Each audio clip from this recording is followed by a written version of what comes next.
I'm not fighting him. Salford and Manchester. Quite a distinction between the two, especially if you ask someone from Salford. But here at Manchester's Finest, we love both cities. And to prove it, today we're off on a tour of Salford. Now, usually we're going all across Manchester trying to find you the things that are the finest. But for this, we're going to go for some other ists, like the oldest, or the loudest, or even, unfortunately, the hardest. More on that later. This is our superlative tour of Salford. So don't say we never do anything for you, Salfordians. First up, we're down at the quays to visit Croft Rowing Club on a particularly cold Saturday morning. Now, Croft are one of the oldest rowing clubs in the country, but that's not why we're here. We're here because they're the fastest in Salford, and in fact, the fastest in the Northwest. JP? Matt, how are you? I'm all right, man. How are you? Good, good. Tell me a little bit about Croft Rowing Club. But what do you do? What are you all about? We've been here since 1861, Wow. Oldest club in the UK. Are you really? Yeah, one of the oldest Nice. clubs, about 250 members. If you're over 27 years old, you're a master rower. Oh, don't quite make that. Oh, I'm well. just under. So yeah, we've got about 4 or 5 crews here, and we train here Saturday, Sundays. We race in the Northwest. We also race nationally as well. And so I occasionally go to the gym, right? Yeah. I go on the rowing machine. Yeah. I seem to be a natural. You can think it's gonna be easy? Not easy, but not that hard. Right, I think we need to get you on the water and see exactly what you like when you're on the water. Yeah, I'm up for that. Is that me? 7? Yeah. Okay, we'll lean out towards the water. How come the cameraman I got life jackets and I haven't? Okay, so sit up straight, Matt. Yeah. Blades square, so just twist it 90 degrees so the blue bit's in the water. Just your arms, and then you're just going to cycle your arms forwards, backwards, okay? And just take strokes, yeah, obviously with the blue bit in the water. Back stays up, straight, and then just pull through the water. And then back again. Yeah. Keep sat up straight, Matt. Like that? Yeah, that's it. My word, you've grown about 3 foot there. A giant of a man sat in front of me now. Eyes forward, Matt. If you look at your blade, the only thing you're going to keep in time with is your blade. So you need to keep in time with stroke. This is brilliant. You've got about 12 coaches here, Matt. You pay a lot of money for this private tuition. How much do I have to pay to make it stop? You all right in that motorised boat, boys? All right there? With your lifeboat, life belts on and an engine? That's right, just keep in time with stroke though. Slow it down, Matt. I'm too fast for everyone, aren't I? Matt, you're 100% out, pal. Keep looking forward. Right. It's because he was calling me the Hunchback of Notre Dame. So even though we're rocking over now, Matt, you still say sat up. Okay. Somebody's got a string attached to the top of your spine and is pulling it. There we go, that's the one.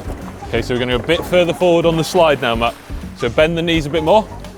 There we go. And this is where you find out rowing's all about your legs. Come on, keep going, Matt. It's harder than I thought it was going to be, everybody. Jesus wept.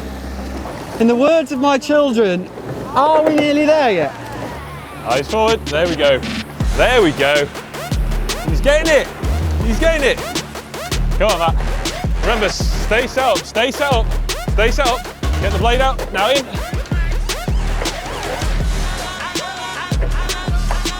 So you've got a big boat full of people now, Matt. You've got to look professional, so sit up.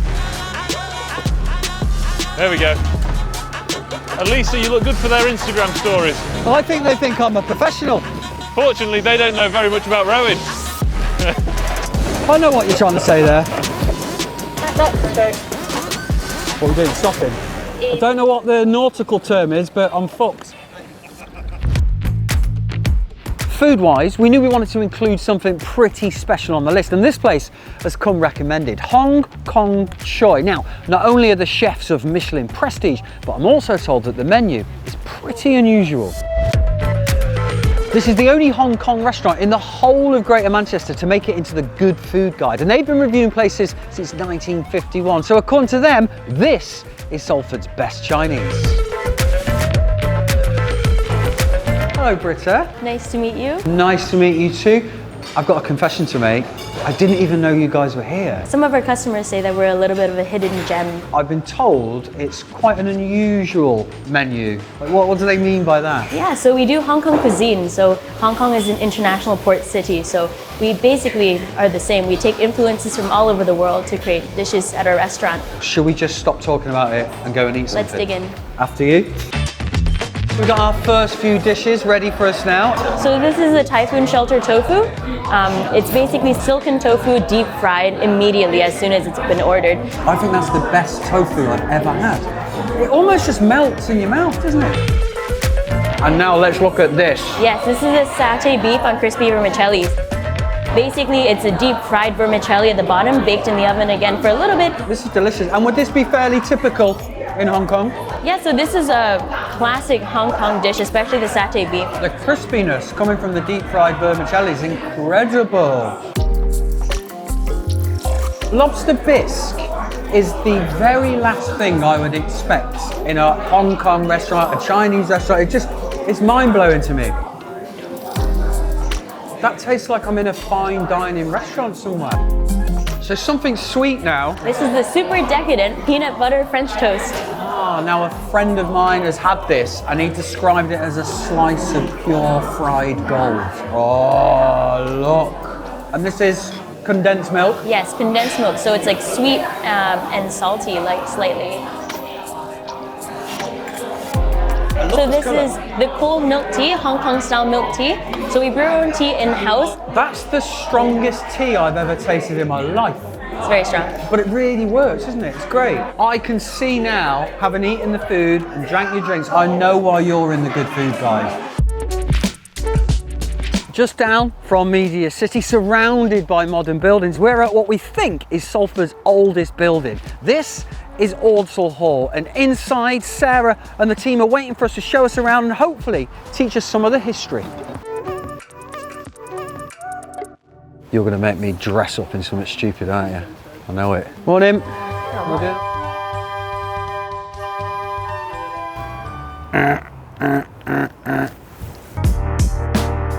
Hi. Sarah, hello. Are you okay? Yeah, I'm good, thank you. So we've been trying to find the oldest building in Salford. I think we found it. I think you have, Matt, yes. Yes, this building, some of it originally dated back to 1251. It's absolutely incredible. And for it to be surrounded by such modern buildings and houses. It's a bit of a strange setting, isn't it? People can come in and they can have a look round, can't they? But what can the public do here when they visit? We have lots of activities on, we have school visits, but yeah, people just get immersed in the history of it all and they like looking around. We do lots of Tudor activities. Can we go and have a little look around? Yeah, shall we? Yeah, please. okay. Lead the way, my lady. Is that what they say? My lady? My lady, yes. Yeah, good. Can we just, I mean, this is fun and everything, but can we just... So Matt, this is the Star Chamber, which is one of the oldest rooms we have here. Why is it called the Star Chamber? Well, there's lots of stars up on the ceiling here, so it's showing his status and his wealth. Supposedly, though, there is one that you can peek through, where the servants may have been able to look down and have a look at what was going on in the bedroom. That's disgusting. Talking of the bed. Yeah. It's beautiful and it's so ornate. Yes, so this is the only piece of original furniture we've got. It's a short bed. In those times, they would have slept actually more upright with the cushions and everything behind them because they were a bit superstitious, so they were worried about evil spirits coming to get them. If they lay flat, it resembled that they were dead, but if they were propped up, it would mean that they were less vulnerable, so they didn't want a spirit to come onto their chest. I love stuff like that. Yeah. And actually, isn't this place meant to be haunted? It is. There are some very strange goings on that happen here. I mean, I guess with something this old, there must be something. And it still just feels really crazy to me that something as old as this is in such modern surroundings. I know, it's strange, isn't it? Really strange.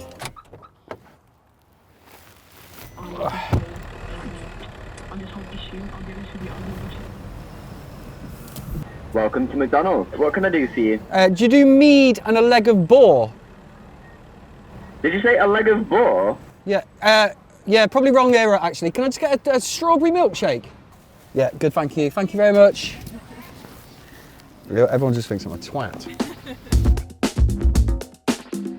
Standing at 312 foot, 29 floors, 290 apartments, this is Eda, which is the tallest building in Salford Quays, by the way. Did I not mention that? With 1, 2 and 3 bedroom apartments, lots of natural light, contemporary design and amazing resident benefits, it makes living with Eda a rental experience like no other. All of Eda's furnished apartments come with king-size beds, corner sofas and TV units to name but a few. With floor-to-ceiling windows, it means you get incredible views of the Manchester skyline and the quays. And if you look closely, you might be lucky enough to see a very athletic rower. Each apartment has a modern, fully fitted kitchen with utility storage. And it doesn't stop there. You can also bring your pet at no extra cost. Now, let's talk amenities. Ida boasts 2 generously landscaped gardens, both of which are perfect for reading a book, chilling with family and friends, perhaps some al fresco dining, or even the outdoor exercise that you've been promising yourself you're going to do. It has a cinema, a gaming room, private dining, 24/7 concierge and co-working spaces. Increase resistance now.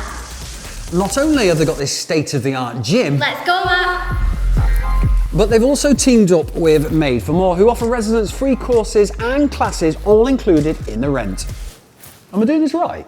To find out more about viewings, pricing and securing yourself a place here, follow the link below. But to really get a sense of its height, it's these views from the 19th floor that are going to do the job. And just over there is where we're going next. Okay, let's talk food, because we are now at Salford's largest food and drink hall. This is Cargo. In there's over 20 food and drink vendors, some of the city's absolute finest. In fact, you might remember recently we went along and tried to eat every single one of them. Since then though, they've opened even more places, like these hatches outside, serving up great food and drink in the area. Now this is one of my favourites, Rio Mex, opened by an incredible chef called Caroline Martin. Let's go and eat.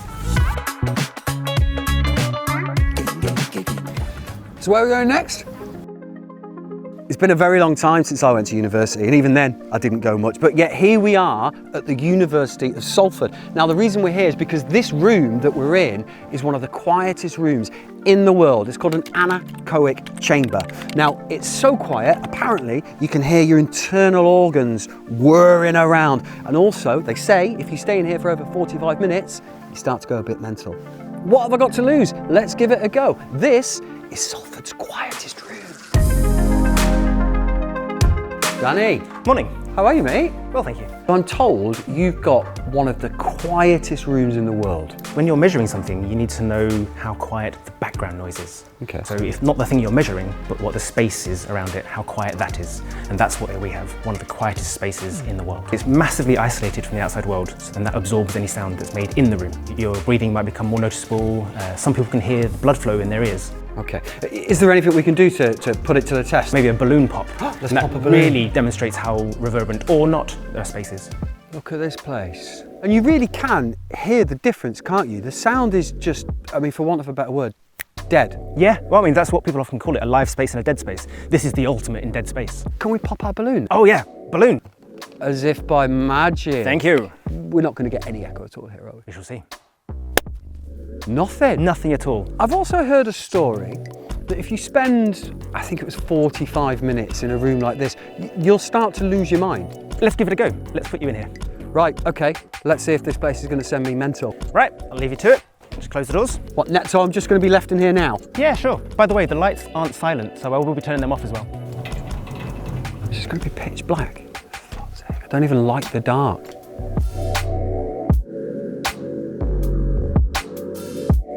What he's experiencing is a bit like sensory deprivation.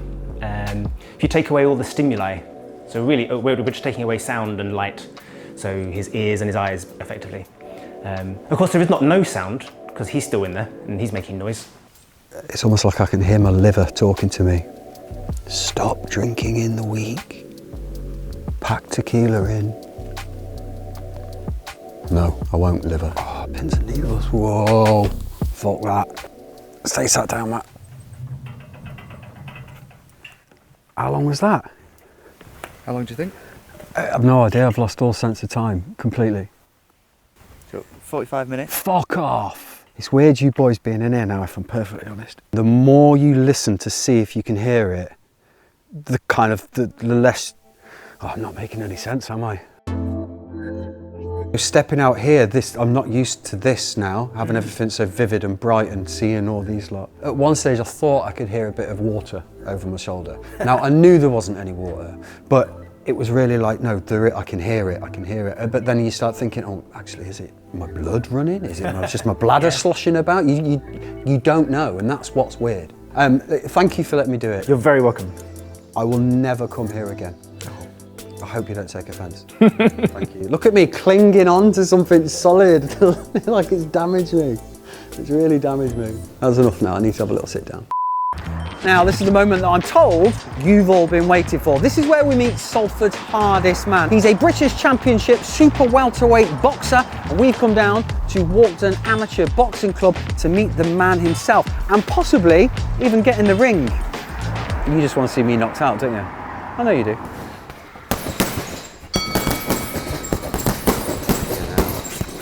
I'm not fighting him. Jamie, hello mate. How are you, mate? All right? Yeah, I'm good, man. British Championship boxer. What were some of the highlights? I'd have to say winning the British title.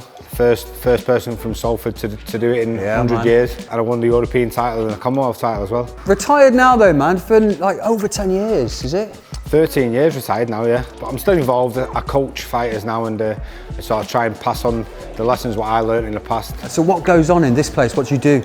So this is Amateur Boxing Club. This is in Walkden where I've grew up all my life. This area needed something like this to sort of give the kids something to do, something to focus on. For an area like this where, you know, sometimes a lot of the kids don't have that type of structure in their life, it's just invaluable. So as you know, man, one of the reasons that we're here with you today is because we're on a mission to try and find Salford's hardest man. And we think that might be you. I don't know about that. Maybe 13, 15 years ago. Oh, those days are behind you. Them days are well gone now, well gone. Do you know what? After you've told us about all the work you do with the kids in the area, I think you might be one of Salford's nicest men. Yeah? Oh, that's nice. Thank you, I appreciate that. You're welcome, man. And maybe one day I will come back and have a little go myself, get involved. Why don't do it now? Let's get some gloves on and we'll take 3 paces. I was hoping you wouldn't say that. No, come on, let's go. No time like the present. Scared up. Getting battered. Getting your face punched in. But even if it wasn't the hardest man in Salford, these kids look like they'd do me a bit of damage as well. I don't want to do it. I need some advice. I'm about to get in that ring with Jamie. Yeah. Any advice for me? Personally, if I were you, I would just give up.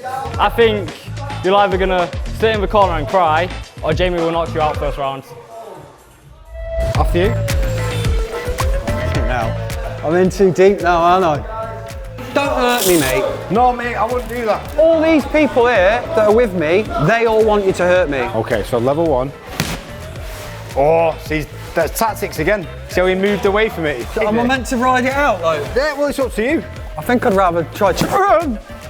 Wait already, Jamie! You ready for 3 now, yeah? Yeah. And back down the middle again? I think so.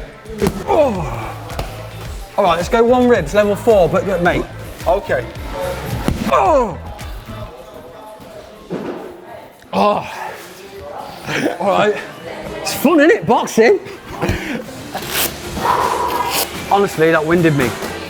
He winded me. Do you know what, honestly, that was pretty tough. I think I've got Salford's most damaged rib. Well, that is the end of our tour of Salford. I think it's best I leave now before I end up challenging Jamie to a rematch he won't like.